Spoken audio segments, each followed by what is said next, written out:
Hello class 9, this is Rajeev and you are learning on AIMS Academy. तो आज हम start करने जा रहे हैं एक बहुत ही फ्रेश और बहुत ही मस्त chapter and that is chapter number 6 and that his lines and angles, जिसमें हम सबसे पहले देखेंगे अपना इंट्रोडक्शन कि कहां कहां पे इसका इस्तेमाल होता है और उसके बाद बात करेंगे बेसिक टर्म्स एंड डेफिनेशंस की।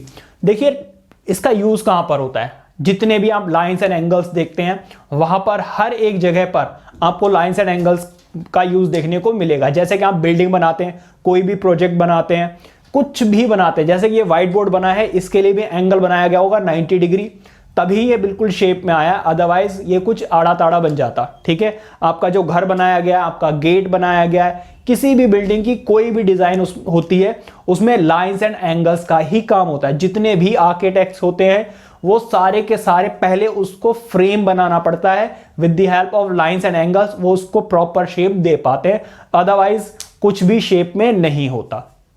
तो आपको मैं कितने एग्जांपल दूं, इनफाइनाइट एग्जांपल्स हैं लाइंस एंड एंगल्स के। ये समझ लीजिए लाइंस एंड एंगल्स के बिना तो लाइफ पॉसिबल ही नहीं होती इन अ प्रॉपर मैनर। ठीक है, तो चलिए शुरू करते हैं अपने बेसिक टर्म्स एंड डेफिनेशन से। देखिए सबसे पहली जो हमारी टर्म आती है दैट इज पॉइंट। पॉइंट क्या होता है? Which has neither length no breath. ठीक है, जैसे कि मैं आपसे बोल दूं ये है पॉइंट। पॉइंट की बेटा ना ही कोई लेंथ होती है और ना ही कोई ब्रेथ होती है, और इसको डिनोट किया जाता है कैपिटल लेटर से, may be A B C कुछ भी। और इसको लिखेंगे कैसे हम? इसको हम लिखेंगे पॉइंट ए। पॉइंट ए, समझ में आ गई बात या नहीं? अब मैंने इस तरीके से बना दिया P, तो अब आप इसको कैसे लिखेंगे? Point P। आई होप के समझ में आ गया होगा। अब देखिए पॉइंट आ गया समझ में। अब हम बेटा बात करेंगे किसकी? लाइन सेगमेंट की। लाइन सेगमेंट बेटा क्या होती है? आप कोई भी दो एंड पॉइंट्स ले लीजिए। भाई ले लिया मैंने पॉइंट ए, फिर ले लिया मैंने पॉइंट बी, और इसको मैंने ज्वाइन कर दिया, तो ये क्या बन गई? Line segment. इसको लिखने का तरीका क्या है?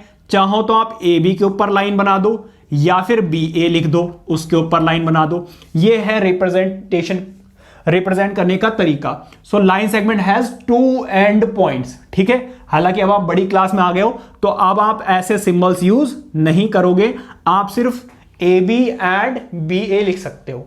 ठीक है, इसके बाद जो हमारी नेक्स्ट टर्म आती है दैट इज रे। रे को आप कैसे रिप्रेजेंट करते हैं?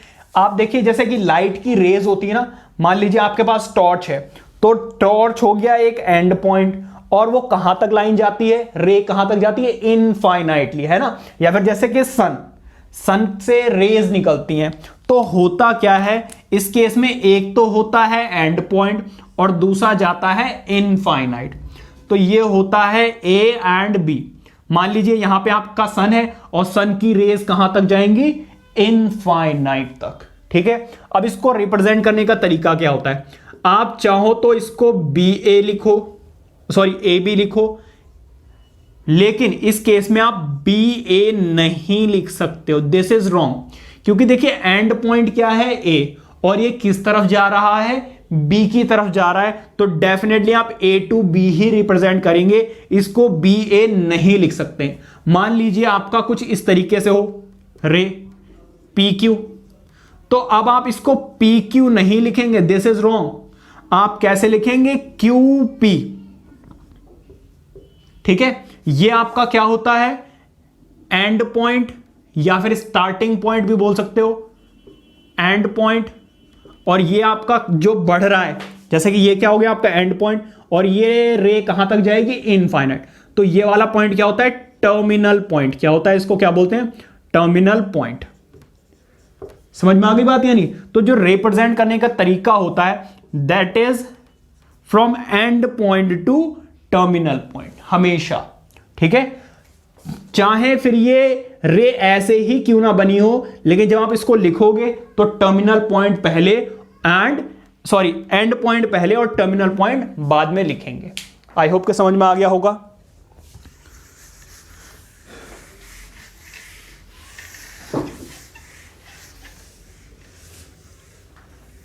हिल तो नहीं गया भाई? नहीं, ठीक है। एंड थर्ड तो हो गया है। फोर्थ देखिए भाई, फोर्थ क्या होता है जी? फोर्थ होता है आपका लाइन। लाइन क्या होती है? अगर आप टू इनफाइनाइट, अच्छा रे में हमने क्या देखा? रे has one and point and second infinitely extend हो सकता है, लेकिन ये जो लाइन होती है इसको दोनों तरफ से आप इनफाइनाइटली एक्सटेंड कर सकते हो, ठीक है? तो ये ए बी होती है। इसको रिप्रेजेंट करने का तरीका क्या है?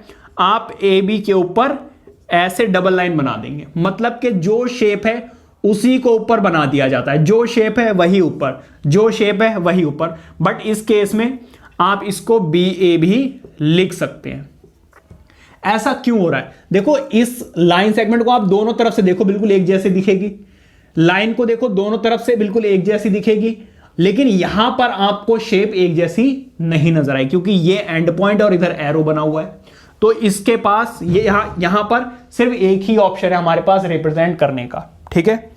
तो अब हमारे पास क्या हो गया? पॉइंट, अरे रे रे रे रे, पॉइंट, पॉइंट, लाइन सेगमेंट, रे एंड लाइन हो गया है, ठीक है?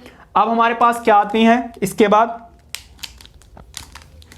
इसके बाद हमारी आती हैं इंटरसेक्टिंग लाइंस, ठीक है? क्या आती है भाई?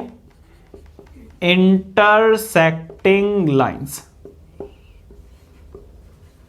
ये इंटरसेक्टिंग लाइंस क्या होती हैं? आप कोई भी टू लाइंस ले लीजिए, मान लीजिए ये और ये। अब देखो जरूरी नहीं होता है कि आप हमेशा इसको ऐसे ही रिप्रेजेंट करो, ए बी से, पी क्यू से। आप लाइन को एल और एम से भी रिप्रेजेंट कर सकते हो। ए बी से रिप्रेजेंट कर दो एल एम एन, तो इतना बड़ा ना लिखकर आप एक सिंपल स्मॉल लेटर से भी रिप्रेजेंट कर सकते हो, ठीक है? और लिखोगे इसको कैसे? इसको लिखोगे आप लाइन एल, बस हो गया, ठीक है? इसके बाद नेक्स्ट आपकी आती है क्या? Non intersecting lines. भाई नॉन इंटरसेक्टिंग लाइंस को आपको पता है पैरेलल लाइन भी कहा जाता है।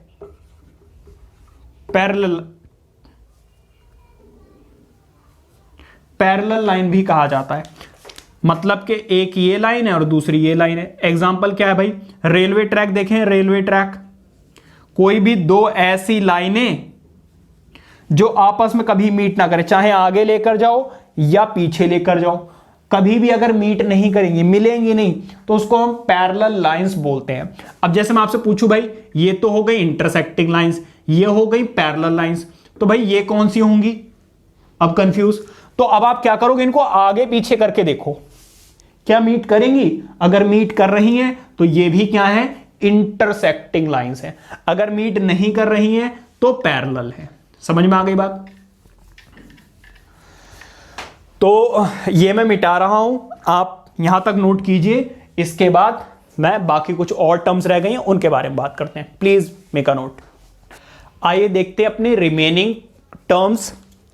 देखिए अभी यहां पे थोड़ा सा स्पेस है, मैंने कैमरे में देखा, भी मुझे लगा कटना जाए इसलिए मैंने नहीं किया था। तो अभी हमारे पास और पॉइंट्स हैं। कौन कौन से हैं? एक तो देखिए कोलिनियर पॉइंट्स रह गए हैं। कोलिनियर पॉइंट्स, ये कोलिनियर पॉइंट्स क्या होते हैं भाई? मैं दो या तीन से ज्यादा कोई भी पॉइंट्स लूं और अगर ये एक स्ट्रेट लाइन में लाए करेंगे तब ये क्या होंगे? कोलिनियर पॉइंट्स कहलाएंगे। ये है ए, ये है बी, ये है सी, डी, ई। हो सकते हैं 3 हो, 4 हो या उससे ज्यादा भी हो सकते हैं। अगर एक स्ट्रेट लाइन में लाए करेंगे तब ये क्या होंगे? कोलिनियर पॉइंट्स होंगे। और अगर ये स्ट्रेट लाइन में लाए नहीं करेंगे तब ये क्या हो जाएंगे? नॉन कोलिनियर पॉइंट्स, ठीक है? जैसे कि मान लीजिए एग्जांपल के तौर पे मैंने एक पॉइंट ले लिया यहां पर ए, दूसरा पॉइंट ले लिया यहां पर बी और तीसरा पॉइंट ले लिया यहां पर सी। अब आप मुझे ये बताइए, अगर मैंने इन दोनों को ज्वाइन किया तो ये रह जाएगा, इन दोनों को ज्वाइन किया तो ये रह जाएगा, और इन दोनों को अगर ज्वाइन किया तो फिर ये रह जाएगा। तो ऐसे पॉइंट्स को हम क्या बोलते हैं? Non collinear points. समझ में आ गई बात, ये नोट कीजिए। अब हम बेटा बात करेंगे किसकी, एंगल की। भाई एंगल क्या होता है, देखिए आप कोई भी टू रेज को ज्वाइन कर दीजिए जिनका एंड पॉइंट सेम हो। भाई मैंने एक ये रे ली, दूसरी ये रे ली, देखो ये रे है ना, ए बी, और इनका जो एंड पॉइंट है वो कॉमन पॉइंट हो तो उसको हम क्या बोलते हैं, तो इनके बीच में जो गैप होता है इसको हम बोलते हैं एंगल। जैसे आपने कैंची देखी है ना, कैंची जब आप उसको खोलते हो तो बनता है यहां पर एंगल, बिल्कुल वही केस है। ठीक है, अब यहां पर हम कुछ नाम देते हैं इनको, क्या नाम देते हैं, ये जो कॉर्नर वाला पॉइंट है इसको बोलते हैं, जो कॉमन पॉइंट है या एंड पॉइंट है इसको बोलते हैं बेटा वर्टेक्स। ठीक है, इसको, ये जो आपको साइड्स नजर आ रही हैं इसको बोलते हैं हम आर्म्स, ये भी क्या है, आर्म। ठीक है, और ये जो बीच में फॉर्म होगा इसको हम क्या बोलेंगे, एंगल। समझ में आ गई बात। अब हम इसके बाद में पढ़ेंगे टाइप्स ऑफ एंगल्स। क्या पढ़ने वाले हैं अब हम, टाइप्स ऑफ एंगल्स। भाई टाइप्स ऑफ एंगल्स में हमने कौन कौन से सीखे हैं, भाई सबसे पहले हमने सीखा था जीरो एंगल। जीरो एंगल मतलब कि अगर कोई भी दो लाइंस ओवरलैप कर रही हैं, लेट से ए बी और दूसरी लाइन भी इसके ऊपर ही है, तो यहां पर कोई एंगल बनेगा ही नहीं, तो क्या होगा, जीरो एंगल। समझ में आ गई बात। दूसरा क्या होगा, दूसरा होता है आपका एक्यूट एंगल। एक्यूट एंगल, ठीक है, एक्यूट एंगल क्या होता है भाई, यहां पे लिख भी देता हूं। मान लीजिए कोई एंगल है एक्स, एक्स की वैल्यू अगर 0 डिग्री है तो वो क्या होगा, जीरो एंगल। अब अगर कोई एंगल है लेट से एक्स, उसकी वैल्यू 0 से बड़ी और 90 डिग्री से अगर छोटी है तो वो क्या होगा, एक्यूट एंगल होगा। एग्जाम्पल के तौर पे देख लीजिए, एग्जाम्पल के तौर पे 40 डिग्री 50 डिग्री। जी एक सेकंड बेटा पॉज कर लो, हाँ जी कोई आ गया था, चलो देखते हैं। तो एक्यूट एंगल क्या होता है बेटा, कोई भी ऐसा एंगल जो 0 डिग्री से बड़ा हो और 90 डिग्री से छोटा। एग्जाम्पल के तौर पे 40, 30, 60, 75, 89, ये सारे के सारे क्या है, एक्यूट एंगल है। ठीक है, इसके बाद अगर एंगल डायरेक्टली हो जाए कितना, 90 डिग्री का, तो उसको हम क्या बोलते हैं, राइट एंगल बोलते हैं। ठीक है, अगर एंगल एग्जैक्टली कितने डिग्री का हो जाए, 90 डिग्री का। एग्जाम्पल के तौर पे भाई देखा ही होगा आपने, ऐसा जो एंगल बनता है वो एक राइट एंगल होता है। समझ में आ गई बात। इसके बाद एक होता है आपका ऑब्ट्यूज एंगल। क्या होता है भाई, ऑब्ट्यूज एंगल। ऑब्ट्यूज एंगल कौन सा एंगल होता है, ऐसा एंगल जिसकी वैल्यू 90 डिग्री से बड़ी हो और 180 से छोटी हो। एग्जाम्पल के तौर पे 120, 130, 100, 150, 160, 170, ये सारे के सारे एग्जाम्पल्स होते हैं किसके, ऑब्ट्यूज एंगल के। दिखने में कुछ ऐसे होते हैं। ठीक है, मैं साथ साथ में आपके लिए पिक्चर भी बना रहा हूं। ठीक है, इसके बाद नेक्स्ट आपका आता है straight angle. Straight angle, straight angle क्या होता है भाई, ऑब्वियसली अगर इस लाइन, देखो अभी यहां पे थी लाइन, मैंने इसको थोड़ा सा खोला, एक्यूट बन गया, सीधा कर दिया, राइट एंगल बन गया, थोड़ा सा और बेंड किया, ऑब्ट्यूज बन गया। अब मैं इसको सीधा कर दूं बिल्कुल, तब कौन सा बन जाएगा, स्ट्रेट एंगल। और स्ट्रेट एंगल में एंगल की वैल्यू, ये एक्स क्या है, एंगल है, एंगल की वैल्यू कितनी हो जाती है, 180 डिग्री हो जाती है। ठीक है, एग्जाम्पल के तौर पे बना देता हूं मैं, इस तरीके से कुछ दिखेगा आपको। ठीक है, इस तरीके से दिखेगा। फिर नेक्स्ट आपका क्या आता है, स्ट्रेट हो गया, ऑब्ट्यूज, स्ट्रेट, और क्या रहेगा आपका, reflex angle. Reflex angle, reflex angle कितने डिग्री का होता है भाई? ऐसा एंगल जिसकी वैल्यू 180 से बड़ी हो, 360 से छोटी हो, उसको हम क्या बोलते हैं? Reflex angle. जैसे कि ये वाला एंगल, मान लीजिए कोई आपको दे दिया जाए 300, 270, ठीक है, एंड 290, 250, ये सारे के सारे एंगल्स होते हैं कैसे? Reflex angle. इसको रिप्रेजेंट करने का एक तरीका होता है। जैसे मान लीजिए एंगल ए का आपको रिफ्लेक्स एंगल चाहिए, तो आप इसको कैसे लिखेंगे? Reflex of angle A. क्योंकि देखो कोई भी जब फिगर बनती है, मान लीजिए ऐसे, ये एंगल ए है, तो दो एंगल बनेंगे, एक एंगल अंदर और एक बाहर। जो अंदर वाला होता है उसको नॉर्मली ए से डिनोट करते हैं, लेकिन अगर आप बाहर वाला लिखना चाहते हैं तो आपको रिफ्लेक्स एंगल ऑफ ए लिखना पड़ेगा, जिससे ये पता चल जाएगा कि आप बात कर रहे हैं बाहर वाले एंगल की, ठीक है। और यहां पर भी देखो एक एक्यूट एंगल बन रहा है और एक बाहर वाला एंगल बन रहा है, तो हम बाहर वाले को रिफ्लेक्स बोलते हैं, ठीक है। इसका मतलब ये जो एक्यूट एंगल दिख रहा है, इसके बाहर वाला एंगल कैसा होगा? रिफ्लेक्स एंगल होगा, ठीक है। और इसको निकालने का तरीका क्या होता है बताऊंगा, बाद में बताऊंगा। रिफ्लेक्स एंगल हो गया, और बाद में एक लास्ट बचता है, दैट इज कंप्लीट एंगल। समझ में आ गई बात? कंप्लीट एंगल कितने डिग्री का होता है भाई? जब x की वैल्यू एग्जैक्टली कितने डिग्री की आ जाए? 30 डिग्री। इसका रिप्रेजेंट करने का क्या तरीका होता है भाई? लाइन जब ओवरलैप कर जाए। अब आप सोच रहे हो सर ऊपर भी ओवरलैप की, तब आपने बताया 0 डिग्री, और यहां पर आप बता रहे हो कंप्लीट एंगल। देखो जब ओवरलैप थी तो 0, अब मैं इसको घुमाकर लेकर आऊं फिर ओवरलैप करा दूं, तब ये जो एंगल बनेगा ये होता है 360। जब तक आपने इसको घुमाकर लेकर नहीं आए तो 0 डिग्री, घुमाकर लेकर आए तो 360। हालांकि इसी केस में हम 0 एंगल और कंप्लीट एंगल लिखा जाता है हर जगह पर, लेकिन मैं आपको अलग से इसका मतलब समझाना चाह रहा था कि अगर लाइन ओवरलैप आपने सिंपली रखी हुई है तो 0 डिग्री, लेकिन अगर आप उसको घुमाकर लेकर आओगे तब क्या होगा? Complete angle. आई होप कि सब कुछ बहुत आराम से और इजीली समझ में आ गया होगा, और अगर आपको समझ में आया तो पॉज कीजिए, बढ़ते हैं आगे, note it down.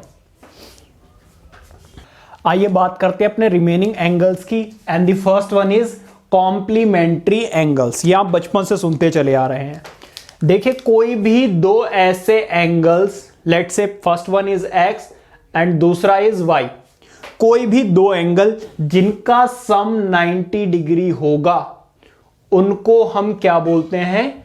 Complementary angles बोलते हैं। एग्जाम्पल के तौर पे मान लीजिए आपने एक ले लिया जी 50 डिग्री का और दूसरा आपने ले लिया 40 तो जब आप इन दोनों को ऐड करेंगे आंसर कितना आ रहा है? 90 डिग्री। तो ऐसे कोई भी दो एंगल्स जिनका सम 90 डिग्री आएगा, उस केस में आप उसका सम कितना लोगे? 90 डिग्री लोगे, ठीक है। इसी तरीके से जो आपका नेक्स्ट आता है वो है सप्लीमेंट्री एंगल्स। भाई कोई भी दो ऐसे एंगल्स जिनका सम 180 आएगा वो सप्लीमेंट्री एंगल्स। एग्जाम्पल के तौर पे मान लीजिए आपने एक ले लिया 70 डिग्री और दूसरा आपने ले लिया कितना? 130 120, तो अब 110 आएगा, सॉरी। तो अब आप देखिए इन दोनों का सम कितना आ रहा है? 180। तो कोई भी दो ऐसे, जरूरी नहीं यही दोनों, कोई से भी दो ऐसे एंगल्स जिनका सम 180 आएगा वो क्या होंगे? सप्लीमेंट्री एंगल्स होंगे। वो दोनों 90-90 भी हो सकते हैं, ठीक है। इसी तरीके से ये 45-45 भी हो सकते हैं, कोई दिक्कत वाली बात नहीं है। नेक्स्ट आपका आता है वर्टिकली ऑपोजिट एंगल्स। देखिए जब कोई भी दो लाइंस आपस में इंटरसेक्ट करती हैं तो ये वाला एंगल, दूसरे कलर से दिखाते हैं, ये वाला एंगल इस वाले के इक्वल होता है। मतलब कि एंगल ए किसके इक्वल होता है? Angle B. फॉर एग्जांपल अगर वो आपको दे दे ये 45, तो एंगल ए भी कितना होगा? 45। रीजन क्या होगा? Vertically opposite angles. इसी तरीके से ये वाला एंगल इस वाले एंगल के इक्वल होगा। अभी आपको ये प्रूव करके भी दिखाया जाएगा, ठीक है। तो ये होते हैं आपके वर्टिकली ऑपोजिट एंगल्स और वो दोनों इक्वल भी होते हैं, ठीक है। नेक्स्ट आपके आते हैं एडजेसेंट एंगल्स। भाई एडजेसेंट का क्या मतलब होता है? भाई मान लो आप दोनों लोग बैठे हुए हो ट्रेन पे, कोई भी दो लोग ट्रेन में बैठे हुए हैं या बस में बैठे हुए हैं, कोई एक तीसरा बंदा आता है कहता है भाई बीच में एडजस्ट कर ले। तो अब आप क्या करते हो? दोनों साइड में हो जाते हो और उसको एडजस्ट कर लेते हो, या फिर साइड में कहीं भी, मतलब बीच में उसको बैठा लेते हो सकता है वो आपकी सीट के बीच में हो, आप दोनों के बीच में हो, ठीक है। तो मतलब क्या है? कहने का मतलब ये है, मान लीजिए मैंने एक एंगल ये लिया ए, बी और सी, और आपने इसको 2 पार्ट्स में ब्रेक कर दिया। पहला पार्ट ये, दूसरा पार्ट ये। Let's say this is x and this is y. तो इस केस में एक्स और वाई क्या है? एडजेसेंट एंगल्स हैं, या फिर साथ वाला एंगल, या फिर पास वाला एंगल। तो जो ऐसे एंगल्स होते हैं उनको हम क्या बोलते हैं? एडजेसेंट एंगल बोलते हैं, साथ वाला एंगल, ठीक है। लास्ट आपका रहता है लीनियर पेयर। इससे तो आप बहुत अच्छे से फैमिलियर हो। भाई कोई भी एक स्ट्रेट लाइन ड्रॉ की जाए और इसको 2 पार्ट्स में ब्रेक कर दिया जाए। Let's say this is x and this is y. तो आपको पता है भाई इन दोनों का एंगल का सम कितना आएगा? 180 आएगा, ठीक है। तो ये दोनों क्या हो गए? Linear pair. और आपको पता भी है भाई ये क्या है? एक स्ट्रेट लाइन है। अब उसको क्या किया गया? स्ट्रेट लाइन को 2 पार्ट्स में ब्रेक कर दिया गया है, लेकिन अभी भी इसका सम तो 180 ही रहेगा। अब कुछ बच्चे मुझसे ये पूछते हैं सर फिर तो ये दोनों क्या हुए? सप्लीमेंट्री एंगल्स भी हुए। बिल्कुल, इन दोनों का सम 180 आ रहा है तो ये सप्लीमेंट्री एंगल्स भी हुए। लेकिन हर दो सप्लीमेंट्री एंगल्स लीनियर पेयर नहीं होते हैं। लीनियर पेयर में दोनों एंगल सप्लीमेंट्री एंगल्स होते हैं, बट हर दो सप्लीमेंट्री एंगल्स लीनियर पेयर नहीं बनाते। ये देखिए आप, दोनों अलग अलग एंगल्स हैं। समझ में आ गई बात? तो ये कुछ बहुत इंपॉर्टेंट टर्म्स थी जिनको हम बचपन से पढ़ते भी चले आ रहे हैं और इस चैप्टर में बहुत ज्यादा यूज होने वाले हैं। आई होप कि बहुत अच्छे से समझ में आ गया होगा। आइए देखते हैं हमारी जो रिमेनिंग चीजें बची हुई हैं इंट्रोडक्शन में, वो कवर करते हैं। Please note it down. आइए देखते हैं अपने इंपॉर्टेंट पॉइंट्स जो रह गए हैं। एक दो एक्सियम 1 है, 2 है एंड थ्योरम 6.1 है। आइए रीड करते हैं और समझने की कोशिश करते हैं कि इसमें क्या दिया हुआ है। देखिए, if a ray stands on a line then sum of 2 adjacent angles so formed is 180। वो क्या कह रहे हैं कि किसी भी एक स्ट्रेट लाइन के ऊपर कोई एक और लाइन आ जाए तो इन दोनों एंगल्स का सम कितना होता है? 180। रीजन क्या है भाई? Linear pair. बस यही आपकी पहली स्टेटमेंट है। दूसरी स्टेटमेंट देखते हैं, if the sum of 2 adjacent angles is 180। कोई भी दो एडजेसेंट एंगल, कोई भी नहीं, दो एडजेसेंट एंगल्स का सम अगर 180 है, then the non common arms of the angles form a line. मतलब भाई कोई भी दो, मान लीजिए एक ये एडजेसेंट एंगल है, दूसरा ये एडजेसेंट है, और इन दोनों का सम 180 आ रहा है। देखो इस केस में तो आएगा नहीं। ऐसा कब होगा? जब नॉन कॉमन आर्म्स, देखो एक ये और ये कॉमन नहीं है। कॉमन कौन सी है? ये वाली। तो वो कह रहे हैं non common arms will form a straight line. समझ में आ गई बात या नहीं? तो वो क्या कह रहे हैं, अगर दो एडजेसेंट एंगल्स का सम 180 है तो जो नॉन कॉमन आर्म्स हैं वो एक स्ट्रेट लाइन फॉर्म करेंगी। समझ में आ गई बात? आइए देखते हैं थ्योरम। तो पहला केस है लीनियर पेयर और दूसरा भी समझ लीजिए लीनियर पेयर वाला ही है, बस स्टेटमेंट बोलने का तरीका अलग हो गया। अब देखिए ये जो थ्योरम है 6.1, ये बहुत इंपॉर्टेंट है, कई बार एज इट इज एग्जाम में आ जाती है, ठीक है। तो अब वो क्या कह रहे हैं आपसे, if 2 lines intersect each other then the vertically opposite angles are equal. ये आपको शो करना है, ठीक है। तो उन्होंने क्या बोल दिया कि भाई दो लाइंस हैं जो क्या कर रही हैं? इंटरसेक्ट कर रही हैं, ठीक है। Let's say this is L and this is m। ठीक है, अब यहां पर ये इंटरसेक्ट कर रही हैं, तो भाई मान लीजिए ये वाला एंगल होगा a, ये वाला एंगल होगा b, ये दोनों इक्वल है, ये हमें शो करना है। ठीक है, और इसके बीच में मान लेते हैं ये वाला कोई एंगल होगा c। ठीक है, अब थोड़ी देर के लिए क्या कीजिए, आप इस वाली लाइन को भूल जाइए, ऊपर वाली लाइन को। ठीक है, या फिर इधर भूल जाइए।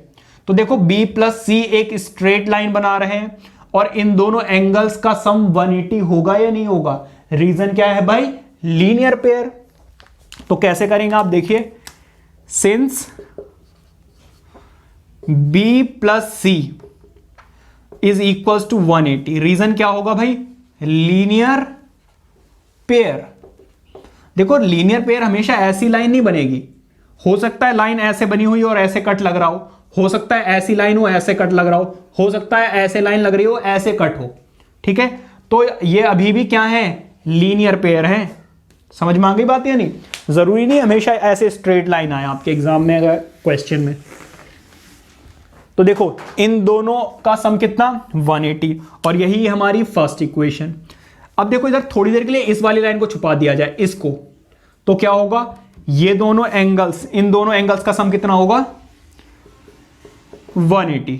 ठीक है, रीजन फिर से यही सेम, लेकिन इक्वेशन ये कैसी है, दूसरी। भाई इसका सम भी 180, इसका सम भी 180, तो होगा क्या, फ्रॉम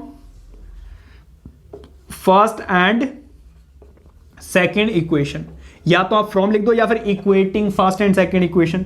तो होगा क्या बेटा, a प्लस सी किसके इक्वल आ जाएगा, b प्लस सी के इक्वल। देखिए c से c कट गया, आंसर कितना आ गया, a प्लस b। कैसे कट गया, देखो ये प्लस में उधर जाकर क्या होगा, माइनस, तो c माइनस सी, जैसे देखो 2 माइनस 2 क्या होता है 0, 3 माइनस 3 क्या होता है 0, इसी तरीके से c माइनस सी भी क्या हो जाएगा, 0। समझ में आ गई बात या नहीं। तो मैंने डायरेक्टली उसको कट कर दिया और आंसर क्या आ गया, a is equals to b। आपको यही शो करना था कि वर्टिकली ऑपोजिट एंगल्स क्या होते हैं, इक्वल होते हैं। ठीक है, तो ये नोट कीजिए। आइए देखते हैं अपने examples, please note it down. तो आइए बच्चों करते हैं अपना एग्जांपल नंबर 1, जो कि इंपॉर्टेंट भी है। फर्स्ट एग्जांपल जरूर है बट इंपॉर्टेंट है। देखिए एक बार क्वेश्चन पढ़िए। In figure 6.9 lines PQ and RS intersect each other at point O if angle POR is to ROQ is equals to 5:7, find all angles।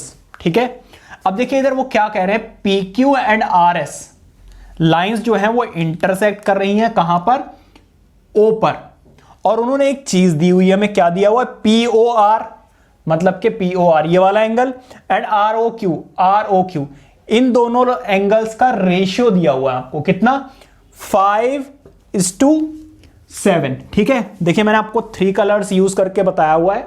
इसका रीजन है, ग्रीन का मतलब हरी झंडी, ये आपको दिया हुआ है क्वेश्चन में। टू प्रूव मतलब ये आपको शो करना है भाई ये खतरनाक चीज है, इसीलिए रेड, और प्रूफ जो आप शो करेंगे इसलिए ब्लू। ठीक है, तो इंटरेस्टिंग है। चलो खैर जोक्स अपार्ट, देखो इधर हम यहां पे बात करते हैं। जब भी बेटा रेशियो में दिया हुआ होता है, कोई भी चीज रेशियो में दी हुई होती है, तो हम उसके आगे क्या करते हैं, x लगा लेते हैं। यहां पर भी x लगाना है, तो लेट करेंगे हम angle POR is equals to कितना, 5x, एंड angle ROQ is equals to 7x। बचपन से पढ़ते चले आ रहे हो, उसका रीजन भी होता है भाई, किसी कॉमन नंबर से काट करके सिंप्लीफाई करके रेशियो आता है। ठीक है, तो वही नंबर हम मल्टीप्लाई कर देते हैं। अब देखो इधर, इसका ये मतलब है कि आपको ये वाला एंगल मिल गया 5x और ये वाला मिल गया 7x।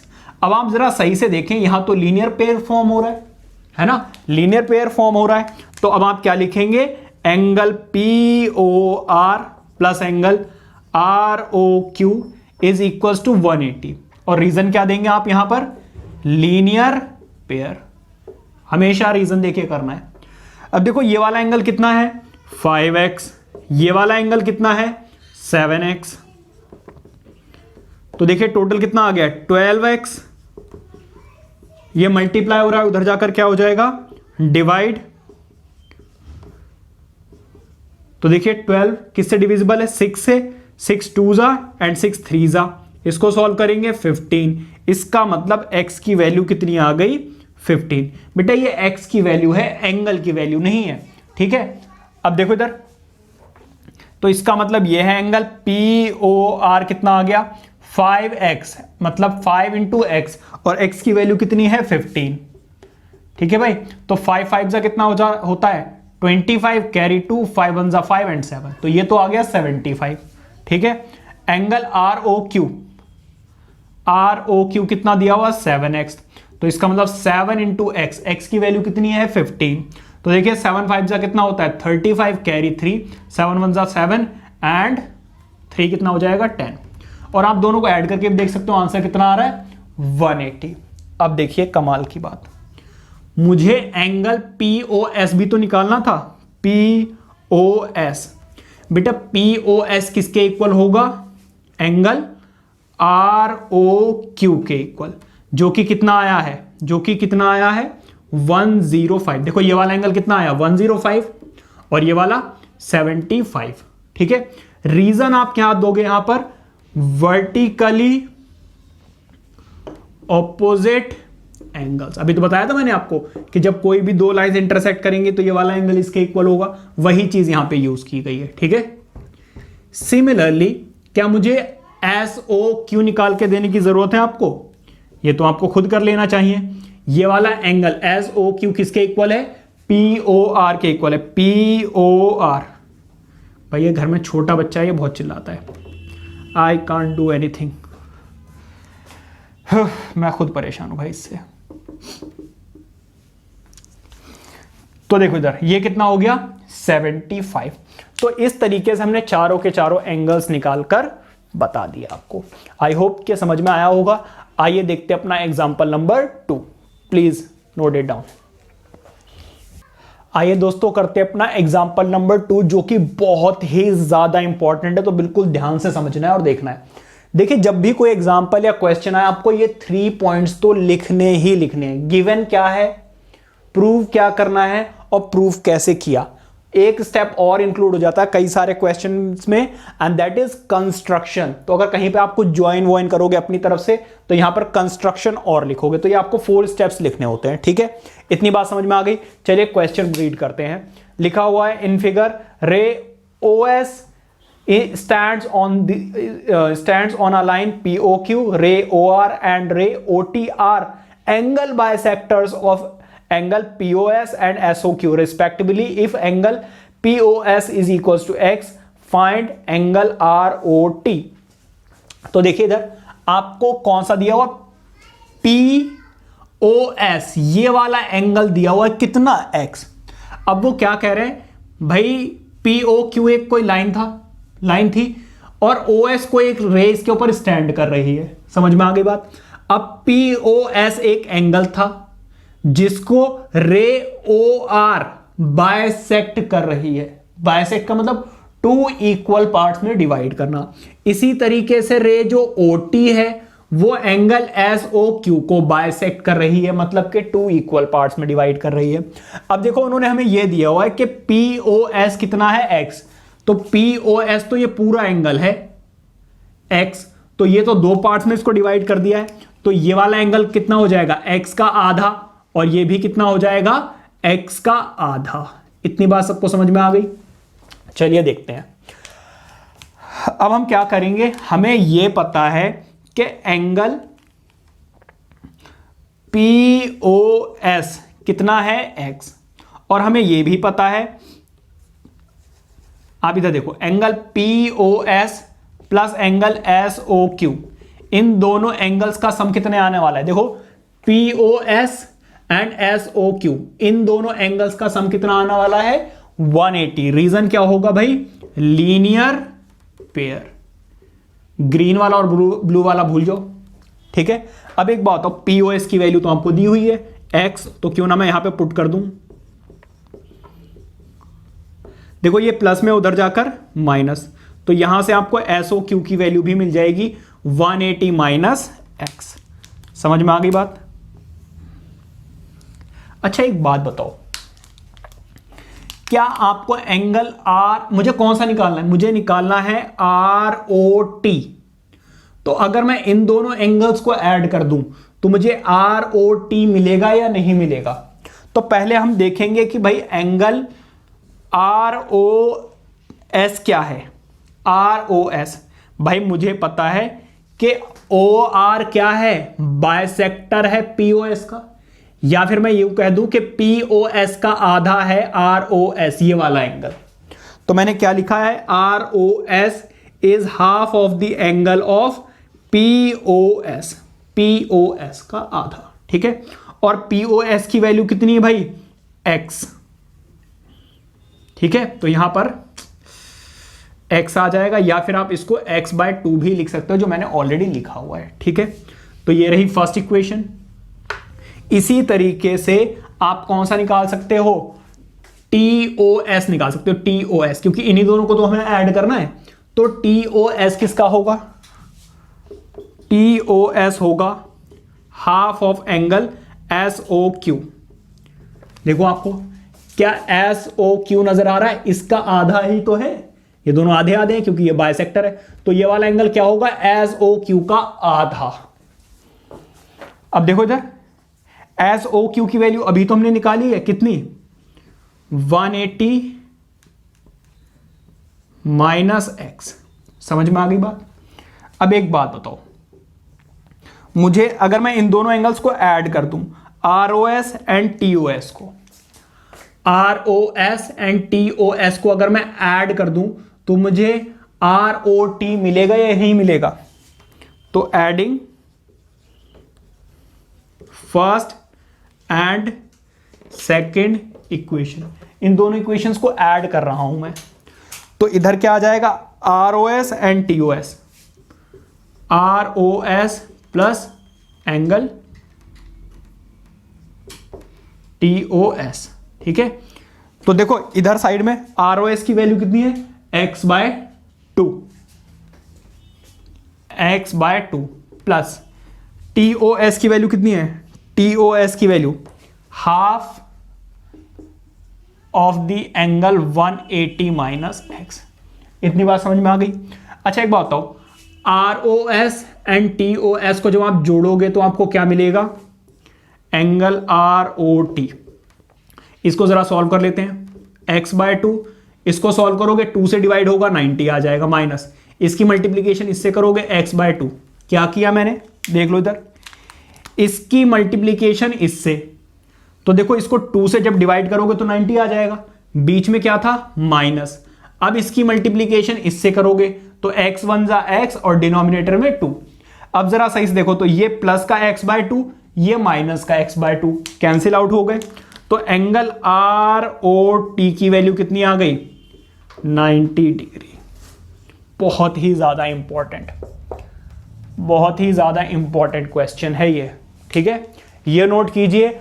करते हैं अपना last question of this exercise as well as this video, please note it down.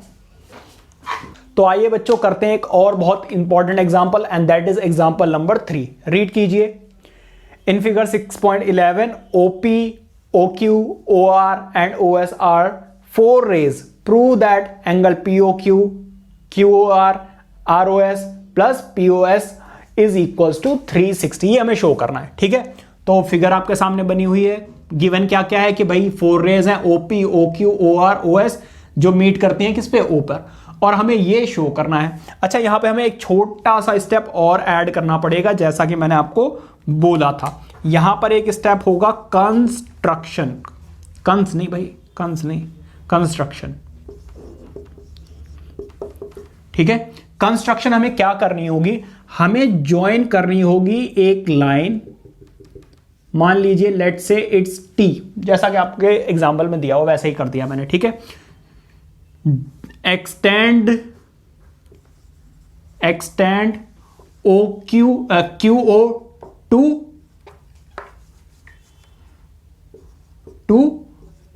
QOT which is a line, ठीक है। मैंने क्या किया, QO को एक्सटेंड कर दिया QOT तक विच इज अ लाइन, ठीक है। अब देखो इधर ऐसा करने से फायदा क्या हुआ, अब आप देखिए जरा प्रूफ।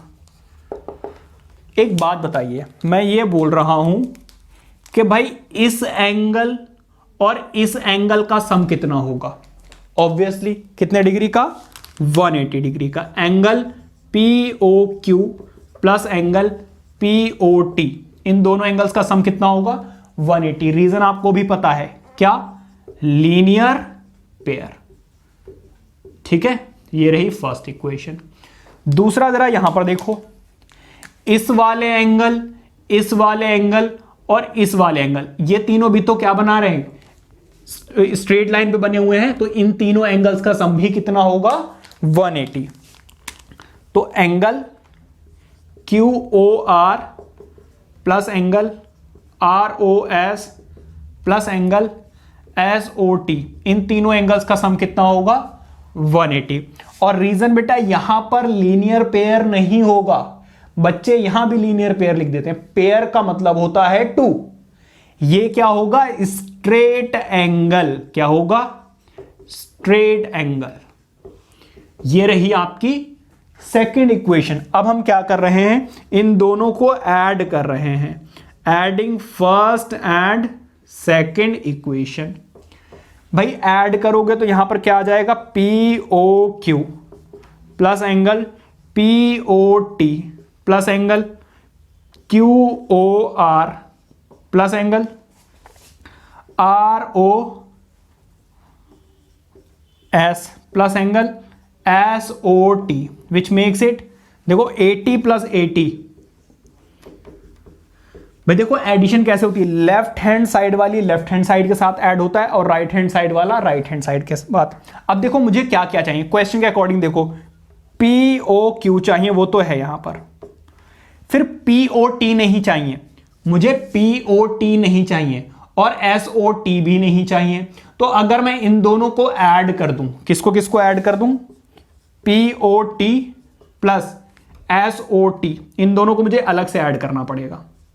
ऐसा करने से क्या होगा अभी बताता हूं। तो इसको और इसको तो मैंने यहां पर लिख दिया ऐड करके, बचा क्या?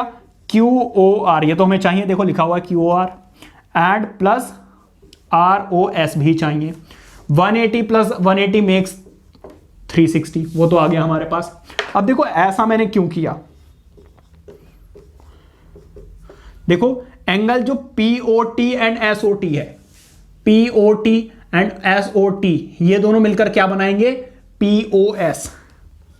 तो एंगल POS।